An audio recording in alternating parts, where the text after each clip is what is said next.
Hi, it's Olivia. I'm sorry if you're tired of these defacing book videos. They're just gonna keep coming. This year I've been defacing more books than I've been reading them. But anyway, the ones that I've shown on my channel are normally on the covers, they're on the outside of the book. But I have done some things to the inside of the books, and not just with pen, but with paint and other materials. So let's talk about that for a second. Writing inside of books, taking notes, annotating, defacing the inside. I think it's a fun discussion because, you know, not everyone agrees on what you should be doing. I used to be that person who really wanted to keep my books looking brand new and pristine. Clearly, I've distanced myself from that. But personally, I started to get this idea of, why should my books look exactly like every other copy out there? You know, books aren't cheap, and it's why not get the full use out of them? And lately, whenever I read, I normally have a pen on hand, but I don't tell myself I have to write in it. It's just if I really want to, if I want to highlight a quote or something like that. I just recently bought a pack of Posties or little stickies. I think it looks kind of pretty when someone has their book all tabbed up. A couple of videos I want to highlight that I just really love that explore this topic. Ariel Bissett did 2 different videos. She did one on annotating books and another on Blackout poetry. And then Jasmine from her channel Novel Thoughts did a video on annotating books, and just her book looks so pretty, all tabbed up and stuff. And then Cam just recently put out a video on defacing books, and kind of a response to this article as well. It was all 3 of them. I'll link them in the description. For the most part, there are some books that I know I will never open again. I have no reason to. Maybe that it wasn't amazing. I don't feel like rereading it.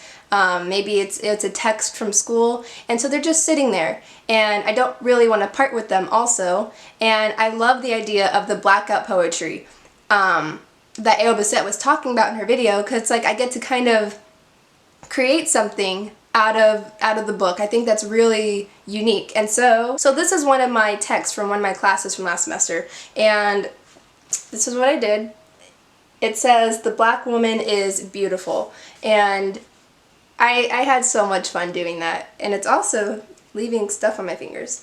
But that's an example of how I wasn't gonna read this again. It's not that it was a bad book. It was just I wasn't gonna read it. And also, using watercolor for the Blackout poetry, I really love doing that, because you can actually in the case that I might have wanted to reread something, I can still see it. I can still read these words. The other Blackout poetry I did was this one. It's from Vicious by V.E. Schwab, and looks like this.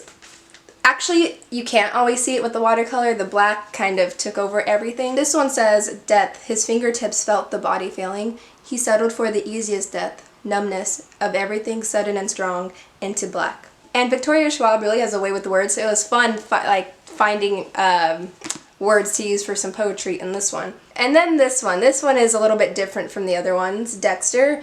I haven't watched the show, I haven't read the sequels, but I did read this book, and I thought it was pretty good. That's the extent of it. I could tell you I wouldn't read it again, I just don't have any desire to, but this was extremely fun. I am such a child, so I have this Crayola paint in my closet, and I don't want to, it's not exactly good quality for doing serious art pieces, so I was like, what can I use this red paint for? And this was the idea I got, and I just wanted to put my hands all in the paint. I wanted to be a child and paint my hands. I painted my hand red, and it is so satisfying putting paint on your hand, the feel of the paintbrush. And actually, maybe this is a sign of the quality of the paint, but you can completely read through this paint as well.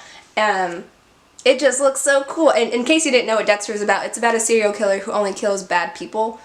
And so, you know, there's death and blood, and I'm really happy with how this looks. Alright, so here I have The Boy in the Striped Pajamas, which is a terribly sad book, and the movie is so sad. It's sad. If you feel like being sad, pick this up. This is something I know I want to reread at some point.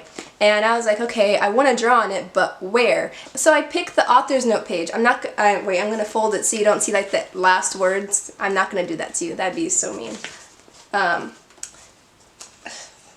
I'm not sure how well this looks on camera, but it's supposed to be the two kids in the story, their hands holding each other through the chain link fence that they're separated by. Just thinking about this book makes me sad. Oh my goodness. But I feel like that was a really powerful thing to draw inside of such a powerful little story.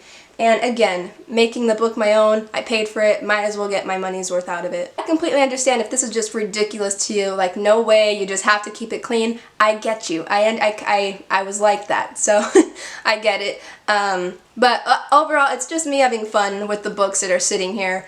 And let me know whatever it is you do or you don't do. Let me know if you're the person who does not like to touch the books, or let me know if you're interested in trying it, or if there's anything, tell me anything. Tell me other videos I should watch on this topic.